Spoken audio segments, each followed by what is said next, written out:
저는 립슬기입니다. 나이는 69세입니다. 하지만 그 후에 일어난 일, 그것이 제가 이 이야기를 해야 하는 이유입니다. 저는 죽었고 예수님을 만났습니다. 그분은 저에게 특정한 날짜를 보여주셨습니다. 2025년 7월 30일, 한국에 큰 재앙이 닥칠 것입니다. 제가 받은 주님의 말씀은 제가 믿었던 모든 것을 뒤흔들었습니다. 저는 약속합니다.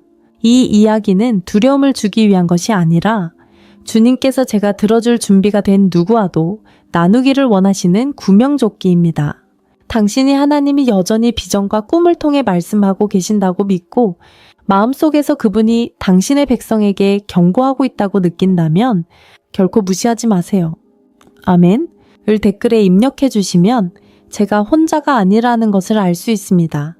제가 이제 곧 이야기할 내용은 제가 해왔던 것 중 가장 중요한 것일 수 있습니다.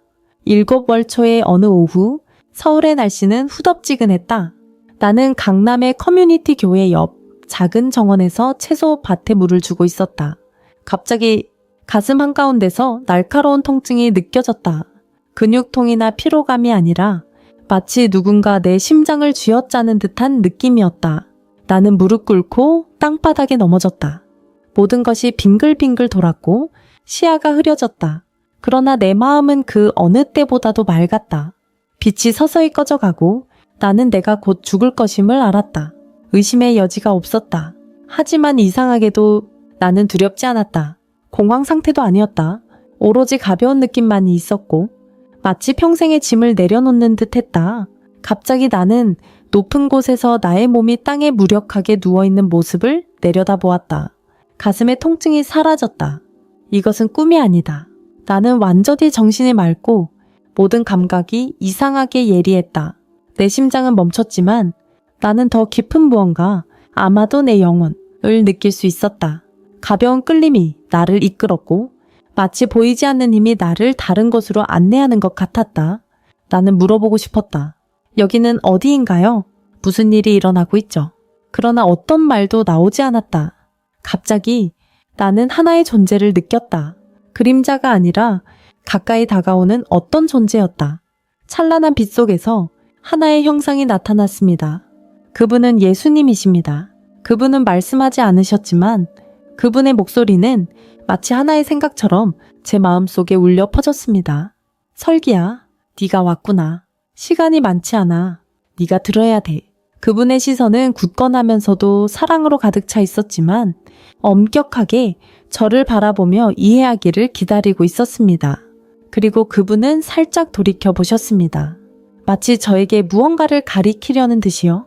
제 가슴은 한 박자 뛰었습니다. 저는 다음에 일어날 일이 모든 것을 바꿀 것임을 알았습니다. 하나님의 음성이 다시 울리는 듯했다. 마치 교회의 종소리처럼 맑고 분명하게 서울기야. 너는 두세 개의 경계에 서 있다. 너는 힘든 날들을 겪었고 서울에서 삶의 압박과 인간의 실수를 목격했다. 그러나 너의 마음은 여전히 진실을 볼 수 있을 만큼 맑다. 그리고 더 중요한 것은 누군가 너의 말을 들어줄 것이다. 너의 영광을 찾기 위해서가 아니라 그것을 원하지 않기 때문에 주님의 말씀은 내 마음을 짓누르는 바위 같습니다. 네가 곧 보게 될 것은 형벌이 아니라 기회야. 인류가 변화할 수 있는 마지막 기회. 갑자기 내 마음속에 한 숫자가 번쩍였다. 한강 다리의 불빛처럼 찬란했다. 2025년 7월 30일. 그것은 단순한 날짜가 아니라 내 영혼에 깊이 새겨진 것 같은 느낌이었다. 그날은 결단의 날이다. 주님께서 말씀하셨다. 너는 이 메시지를 전해야 한다. 나는 그날의 무게를 느꼈다. 마치 부산에 다가오는 큰 폭풍처럼 그 후 주님께서는 돌아섰고 뒤에서는 밝게 빛나는 문들이 열리기 시작했다. 나는 단순히 목격한 것이 아니라 그 속에서 살아왔다. 꿈도 아니고 화면에 떠있는 희미한 이미지도 아니다. 그것은 현실이다. 한순간 나는 세련된 빛으로 감싸여 있었고 그것은 여의도 순복음교회에서의 기도처럼 따뜻했다. 그러나 그 직후 나는 오늘의 분주한 서울이 아닌 서울 한복판에 서 있었다. 그 도시는 일그러져 있었고 부서진 거울을 통해 비친 모습 같았다. 공기는 무겁고 숨 막히며 내 피부에 소름이 돋았다. 하늘은 회사액으로 변했고 끔찍한 홍수에서 덮인 재처럼 보였다. 나는 그것을 보았다. 까맣고 거대한 물벽이 한강에서 밀려오고 있었다. 63빌딩보다도 더 높았다. 그것은 단순한 물이 아니었다. 마치 고대의 거대한 짐승처럼 누구도 막을 수 없었다. 그것이 땅에 부딪히기 전에 울리는 굉금은 단순한 소리가 아니었다. 심판의 외침이었다. 강남의 건물들에서 경고 사이렌이 울려 퍼지며 깨진 유리 조각들이 뒤섞여 마치 도시 전체가 폭격당하는 것 같았다. 고층 빌딩들이 비틀거리며 강철이 마치 마른 가지처럼 부서졌다. 물결이 몰려와서 서울을 삼켜버렸다. 여의도 거리를, 자동차를, 그리고 생명들을 휘감아갔다. 번영의 상징인 마천루들은 모래성처럼 무너졌다.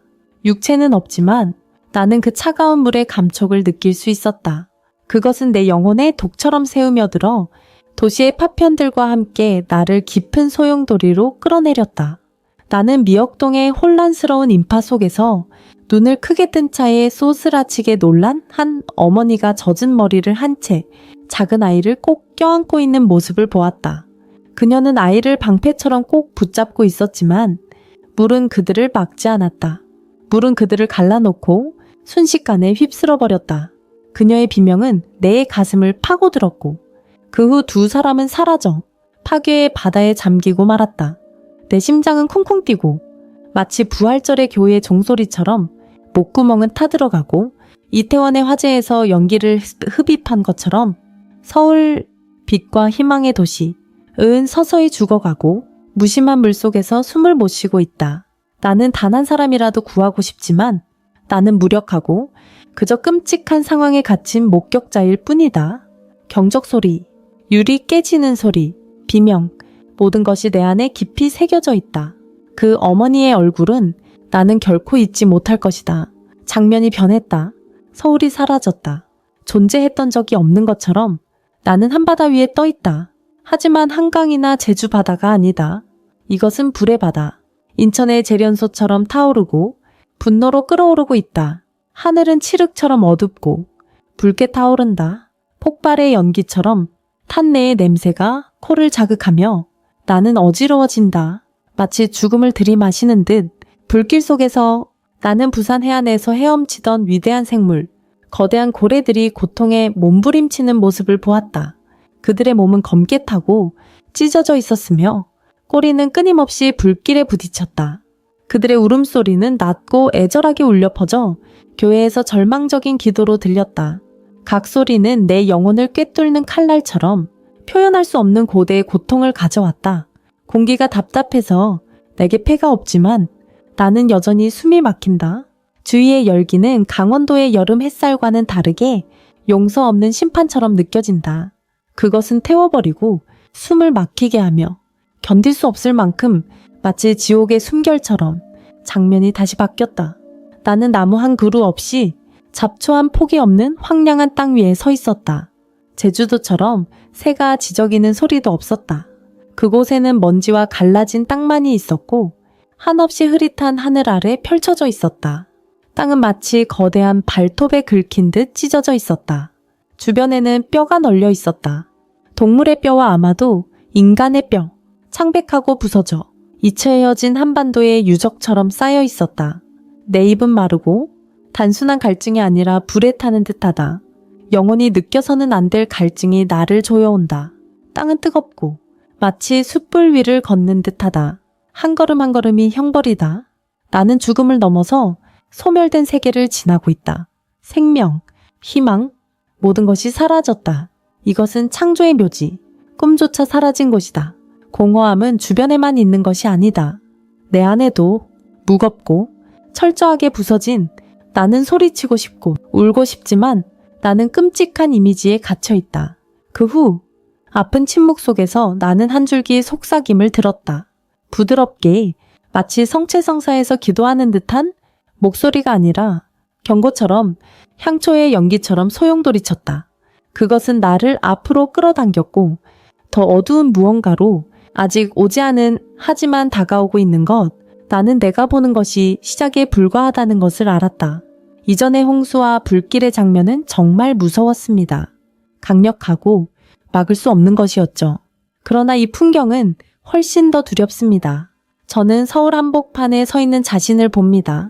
한강이나 홍수로 나뉘어 있는 것이 아니라 더 악랄한 것인 증오로, 육체의 상처가 아니라 정신의 상처로 썩어가며 도시의 영혼 깊숙이 파고들고 있습니다. 서울은 자연재해로 무너지는 것이 아니라 내부에서 스스로를 파괴하고 있습니다. 강남의 이쪽 거리에서는 사람들은 긴장한 채 서 있고 날카로운 눈빛으로 의심하며 마치 먹이를 노리는 맹수처럼 보인다. 반대편 여의도에서는 비슷한 눈빛들이 고통과 경멸로 그들을 바라보고 있다. 공기는 무겁고 부산에서 폭풍우가 치기 전처럼 보통의 기압보다 더욱 숨막히게 느껴진다. 모든 것은 속삭임에서 시작되었다. 넌 지위, 신념에 대한 논쟁, 경제위기 이후 힘든 시절에서 오는 사회적 압박으로 인한 옛 상처들이 다시 드러나 불처럼 타오르고 있다. 그 불꽃은 빠르게 번져갔다. 한때 지역교회에서 함께 기도하고 모임에서 김치를 나누었던 이웃들은 이제 잔인한 말을 소리치고 있었다. 분노로 일그러진 얼굴, 두려움으로 커진 눈, 그리고 폭력이 폭발했다. 말에서 주먹으로, 그리고 나중에는 단검으로 한때 친근하게 악수했던 손들이 이제는 무기를 움켜잡고 아드레날린과 배신 때문에 떨고 있었다. 마포의 한 아버지는 아들을 보호하며 과거의 친구들이었던 군중이 다가오는 것을 막았다. 한 여성의 비명이 들려왔다. 두려움 때문만이 아니라 자신의 가족이 무너지는 모습을 보았기 때문이다. 상점의 유리가 산산조각이 나고 지역교회의 나무문이 크게 갈라졌다. 비인간적인 고함이 콘크리트 거리에서 울려 퍼졌다. 이것은 시위가 아니고 단순한 폭동도 아닙니다. 이것은 정신적인 전쟁입니다. 사회가 서로 믿는 것 때문에 스스로를 찢어놓고 있습니다. 나는 그곳에 서서 무력하게 악몽 속의 유령처럼 있습니다. 고통은 폭력에서 오는 것이 아니라 그들의 눈빛에서 보이는 분열에서 옵니다. 나는 외치고 싶습니다. 멈춰. 너희는 한때 형제였고 함께 기도한 사이였잖아. 하지만 나는 단지 목격자일 뿐 개입할 수 없습니다. 그 고통은 나의 영혼을 찢어놓는 것 같습니다. 우리가 어떻게 이렇게까지 이끌었을까요? 칼이 휘두르며 날카롭게 울릴 때 철회할 수 없는 그 소리. 주변 풍경은 연기처럼 사라졌다. 나는 더 차가운, 더 고요한, 하지만 더 잊히지 않는 곳으로 끌려갔다. 지금 나는 현대적인 서울 한가운데에 있다. 강남의 고층 빌딩과 이태원의 반짝이는 LED 조명이 있다. 도시는 생동감 넘치고 차량들이 지나가지만 텅 빈 듯하다. 마치 영혼 없는 몸체 같다. 사람들은 고개를 숙이고 눈은 휴대폰에 고정되어 있다. 웃음도 인사도 없다. 그들은 로봇처럼 신속하게 걸어간다. 서로의 눈을 바라보는 사람은 없다. 홍대역 앞에서 쭈그러져 앉아있는 한 홈리스가 있다. 그는 젖은 판지를 들고 여윈 다리는 떨고 있다. 지나가는 사람들은 마치 그가 눈에 보이지 않는 것처럼 지나친다. 그의 기침 소리가 인도에 울려 퍼지지만 아무도 돌아보지 않는다. 근처 뒷골목에서 여성의 허약한 구조 요청 소리가 유리처럼 깨져 나온다. 하지만 아무도 멈추지 않는다.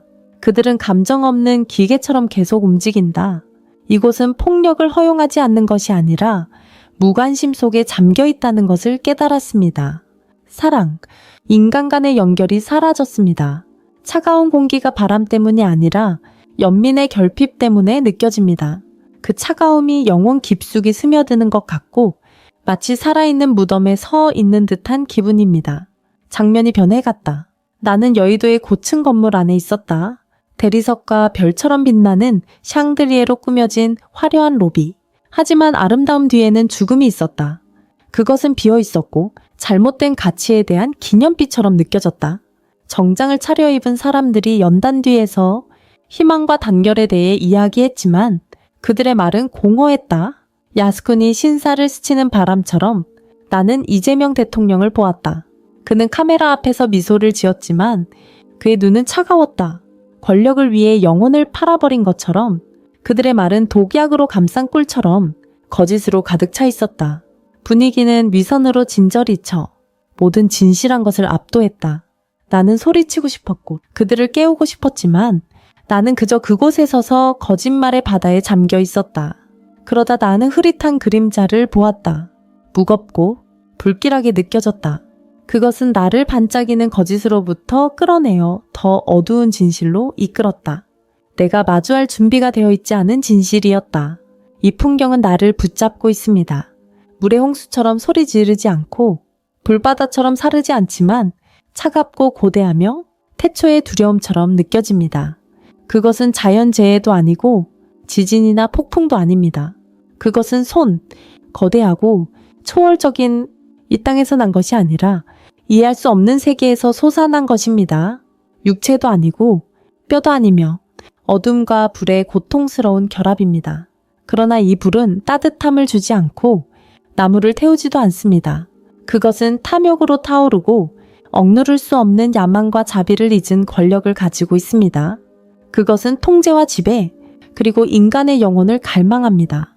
푸른 집 위에 매달린 손이 있습니다. 부수거나 짓밟지 않고 그보다 더 끔찍한 일을 하고 있습니다.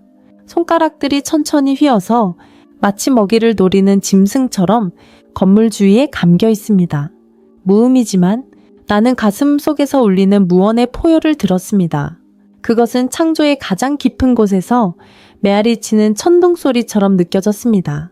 하늘은 어둡지 않지만 공기는 뿌옇고 젖은 수건을 통해 숨 쉬는 것처럼 느껴집니다. 나는 움직이기도 생각하기도 힘들었고 마치 공기가 짐이 된 것처럼 느껴졌습니다. 아래에서 서울 시민들, 엄마, 아빠, 노동자, 학생들 이 움직이지 않고 서 있습니다. 그들의 얼굴은 창백하고 눈에는 빛이 사라졌습니다. 그들은 소리치지도 도망치지도 않았으며 보이지 않는 힘에 의해 절망에 갇혀 있었습니다. 그것은 얼음이 아니라 부패의 무게가 그들을 눌러 숨을 막고 있었습니다. 인파 속에서 한 젊은 남자, 약 25살 정도 눈에 띄었다. 오래된 재킷, 홍대의 거리에서 먼지가 쌓인 신발, 닳고 더러운 한국 국기를 움켜잡고 있었지만 존경심으로 쥐고 있었다.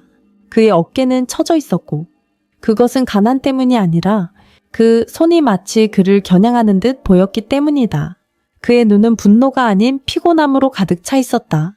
투쟁의 피로감, 희망의 피로감, 변화를 기다리는 피로감으로 인해 지친 듯 했다. 그 손은 단순히 힘의 상징이 아니었다. 그것은 길을 잃은 권력, 자신이 지켜주겠다고 약속했던 사람들에게 등을 돌린 권력이었다. 내 심장은 쿵쿵 뛰고 입은 바짝 말랐다. 나는 소리치고 싶고 경고하고 싶고 사람들 사이로 뛰어들고 싶었지만 나는 무력했다.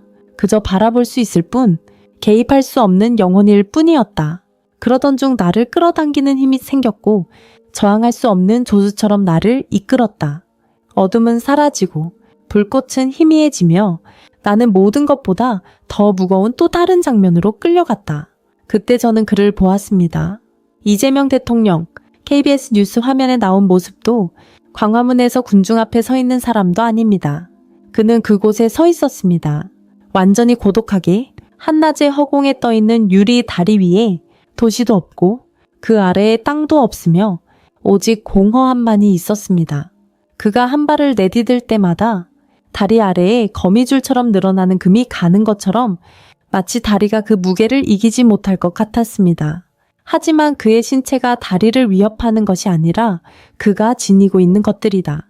후오회, 선택의 결과, 각말, 각 결정, 자만이나 타협의 순간들, 그것들이 그에게 보이지 않는 짐처럼 달라붙어 그의 어깨를 굽게 만든다. 그의 얼굴은 단단하지도 자만하지도 않았으며 오히려 괴로움으로 가득 차 있다. 그의 눈은 잃어버린 것을 찾으려 애쓰고 있는 듯하다. 처음으로 나는 정치인이 아닌 자신의 짐을 감당하기 힘든 한 사람을 보았다. 높은 곳에 고대의 거대한 시계가 있고 바늘이 거꾸로 돌아가며 매 순간이 마치 교회의 종소리처럼 울려 퍼집니다. 숫자는 반짝이지만 30이라는 숫자가 가장 밝게 빛나고 아래에는 날짜가 있습니다. 2025년 7월 30일. 그것은 단순히 시간을 측정하는 것이 아니라 기회, 신성한 카운트다운입니다. 다리 주변의 공기가 질식할 듯 무겁고 마치 모든 생명이 숨을 죽이고 있는 듯하다. 나는 가슴이 먹먹해진다. 그분은 멈출 것인가? 그분은 그 침묵 속에서 양심의 소리를 들을 것인가? 그의 눈 속에 희미한 빛이 하나 있다. 아마도 슬픔일 것이고 아마도 양심의 잔재일 것이다. 그러나 그는 여전히 나아간다. 균열이 퍼져나가고 허공에 메아리 치며 마치 이 장면이 깨져가는 것처럼 내 가슴이 조여왔고 그것은 판단 때문이 아니라 슬픔 때문이었다. 이 장면은 그를 비난하기 위한 것이 아니라 선택의 결과를 말하기 위한 것이다. 그의 나의, 당신의 선택. 한 사람이 무너진다면 많은 사람들이 영향을 받을 수 있지만 변하는 마음 하나가 수많은 영혼을 구할 수 있다. 나는 그를 부르고 싶다. 여전히 시간이 남아있고 은혜는 여전히 그곳에 있다고 말하고 싶다. 하지만 나는 그저 바라볼 수 있을 뿐이다. 불안한 침묵 속에서 시계 소리가 점점 더 뚜렷해지고 운명의 무게에 의해 다리가 흔들릴 때 나는 알았다. 다음 장면은 더 깊이 있을 것이라는 것을, 그리고 그것이 드러내는 것 누구도 피하지 못할 것이다. 무게감 있는 과거의 전망은 여전히 나에게 남아있다. 마치 서울의 아침 안개가 내 영혼을 덮듯이. 하지만 이 풍경은 다르다. 더 가볍긴 하지만 깊이 관통하고 있다. 공포 때문이 아니라 뼛속까지 스며드는 슬픔 때문이다. 나는 거대한 합창단 앞에 서 있다. 전라남도의 벼밭처럼 넓게 펼쳐져 있다. 한국의 모든 세대가 모였다.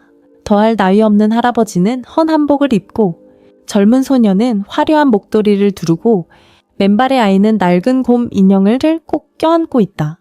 그들은 서로 곁에 서 있다. 마치 신성한 무엇에 의해 소환된 듯하다.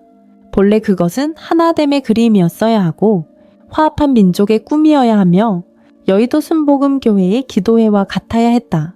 그들은 노래하지 않았다. 그들의 입술은 굳게 다물어져 있었다. 두려움 때문이 아니라 텅 비어 있어서였다. 눈은 영혼이 없는 듯 똑바로 바라보며 감정을 잊은 듯 했다. 성가도 평화의 노래도 없었다. 오직 잊힌 듯한 침묵만이 마치 교회의 종소리가 멈춘 듯 했다. 희망의 송가, 사랑의 노래는 억압에 의해 꺼진 것이 아니라 잊혀져 버렸다. 슬픔이 차올랐다. 그것은 나의 슬픔만이 아니라 하늘과 땅 모두의 슬픔이었다. 잃어버린 것들을 위한 한국 전체의 통곡처럼 내 가슴은 조여들었다. 수천 개의 잊힌 성가의 무게를 지고 있는 듯했다. 조용히 나는 희미한 메아리를 들었다. 가능했던 것들의 멜로디. 나는 외치고 싶었다. 노래하세요. 당신들이 누구인지 잊지 마세요. 사랑의 의미를 잊지 마세요. 하지만 그들은 움직이지 않았다. 그들의 고요함은 평화가 아니라 공허였다. 내 목구멍이 메이고 후회로 타오르고 있었다. 우리는 어쩌다가 우리의 심장의 노래를 잃게 되었나? 그러나 교회의 커튼을 스치는 바람처럼 균열이 나타났다. 찬란하게 마치 시간을 찢어내듯이 그를 통해 나는 다른 세계를 보았다. 이상적이지는 않지만 가능성이다. 청정한 공기, 제주도의 아침처럼 한강은 유리처럼 반짝이며 태양 아래에서 춤추고 있다. 사람들은 손을 잡고 걷고 서두르지 않으며 의심 없이 단순한 기쁨만이 있다. 그들의 미소는 진실하고 강남의 광고처럼 억지스럽지 않다. 여의도 공원을 가로질러 나비를 쫓아 달리는 아이, 방굴처럼 맑은 웃음소리. 한 노인이 젊은 여성 옆 벤치에 앉아 조용히 실내의 손을 꼭 쥐고 있다. 멀리 경상도의 황무지에서 꽃 한 송이가 만개하며 아름다움으로 죽음에 도전하고 있다. 이것은 미래의 전망이 아니라 잠재력이다. 우리가 회개하고 회상하며 사랑하기로 선택한다면 달성할 수 있는 것들. 나는 그분의 목소리를 들었다. 부드럽지만 진리가 가득했다. 이건 처벌이 아니야. 셀기. 그분이 말씀하셨다. 부드럽지만 단호한 시선으로 이건 상기하는 거야. 인류는 이 길을 선택했지만 오직 인류만이 돌아갈 수 있어. 2025년 7월 30일. 그것이 결정적인 순간이야. 이 메시지를 전해 주님의 말씀은 깊이 스며듭니다. 마치 미사 중 기도가 그러하듯이요. 저는 이것을 어떻게 가져가야 할지 모르겠습니다. 말로 표현할지, 그것과 함께 살아갈지, 아니면 사람들을 설득할지 말입니다. 하지만 저는 그 부름을 느낍니다. 단순히 알리기 위해서가 아니라 변화시키기 위해서입니다. 우리가 용서하고 사랑하고 쉽게 떠나기보다 남기로 선택하는 방식으로 말입니다. 주님은 제게 빛나는 횃불을 주셔서 가장 어두운 구석으로 가져가게 하셨습니다. 저는 더 이상 관찰자가 아닙니다. 저는 자신보다 더 큰 사명을 맡은 사자입니다. 빛으로 스며드는 전망 속에서 저는 두 가지를 품고 있습니다. 우리가 경청하리라는 희망과 우리가 그렇지 않을까 하는 두려움입니다. 침묵이 이길 것이라는 두려움.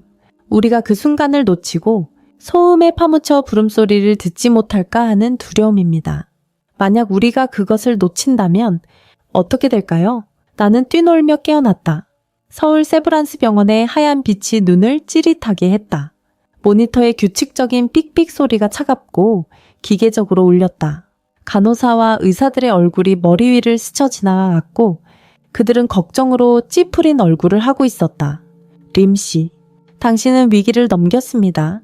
한 간호사가 부드럽지만 거리감을 두고 말했다.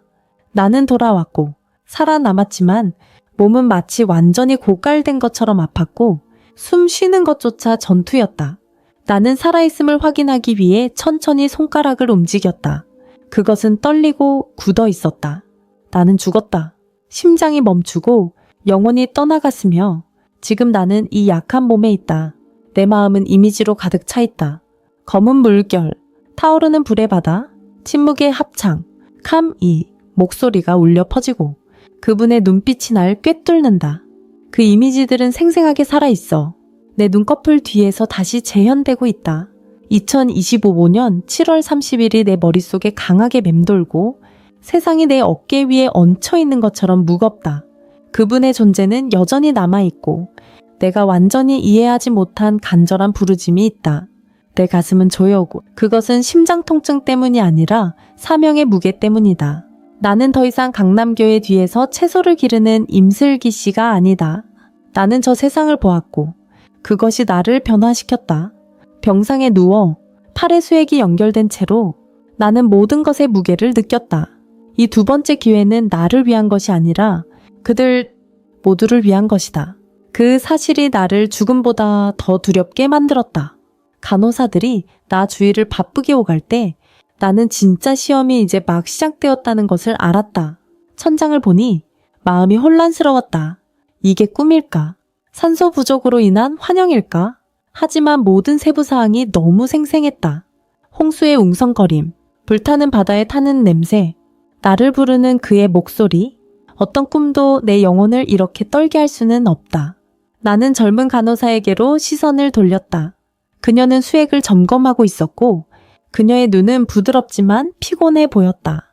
나는 뭔가를 보았어요. 나는 속삭였다. 목소리가 거칠었다. 내가 갔을 때 그를 만났어요. 그가 내게 많은 것을 보여줬어요. 그녀는 나를 바라보았다. 연민과 걱정이 섞인 시선으로 마치 내가 할머니처럼 약하고 환상적인 이야기를 하는 것처럼. 림 할머니, 큰 충격을 겪으셨습니다. 그녀가 말했다. 쉬세요. 나는 그녀의 손을 잡고 설명하고 싶었다.